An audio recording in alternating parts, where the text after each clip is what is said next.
Richard K. slammed Spencer, the latest take on Princess Diana's life, which focuses on a narrow time frame of Christmas at Sandringham in 1991, when the Prince of Wales and Diana's marriage was disintegrating.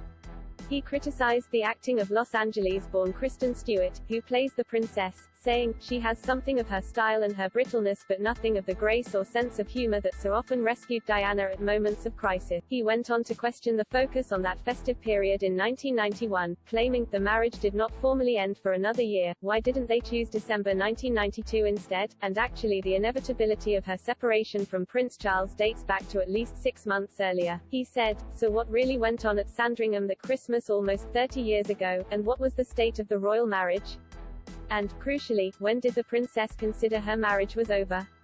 Pulling out the cinematic details and fact-checking many of the scenes, he said, "Almost every scene in this joyless film is drenched in symbolism, from the pearl necklace Diana feels is strangling her, to the mountains of food prepared in the Sandringham kitchens and its references to the princess's bulimia. The reality is that Diana made no decision to end her marriage at Christmas 1991, but never mind, why let the facts get in the way of a good story?"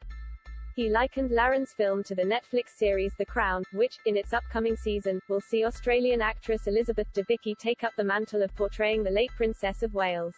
He slammed both fictionalizations of Diana as having an insistence on scrupulous efforts to get the details right, only to hide behind a veneer of authenticity. "It is not the only commodity it has in common with the Netflix series," Kay adds. He claimed that how the surrounding senior royals are painted matches up in the two productions on the big and small screens.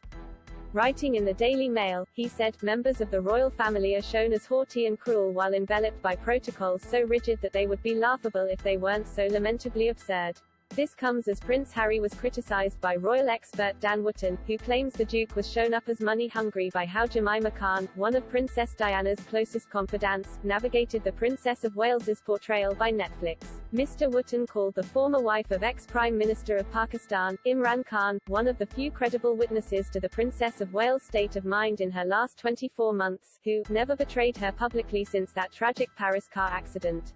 He cited Ms. Khan's involvement in helping tell the story of Diana's final years in the controversial fifth series of The Crown, which he said, felt like a hugely significant moment.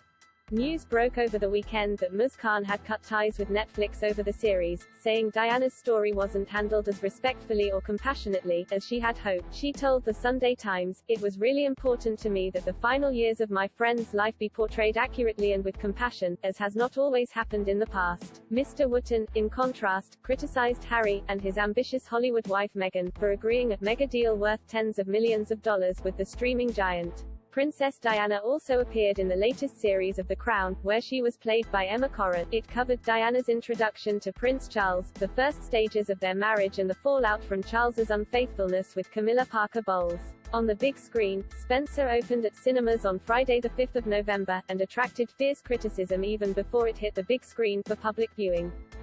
Royal biographer Penny Junor called the film's depiction of Diana unnecessarily gratuitous. She said, "Poor William is all first, let's leave Diana with a shred of respect and dignity. I know William was there when she was unhappy, but it sounds to be the movie is factually incorrect."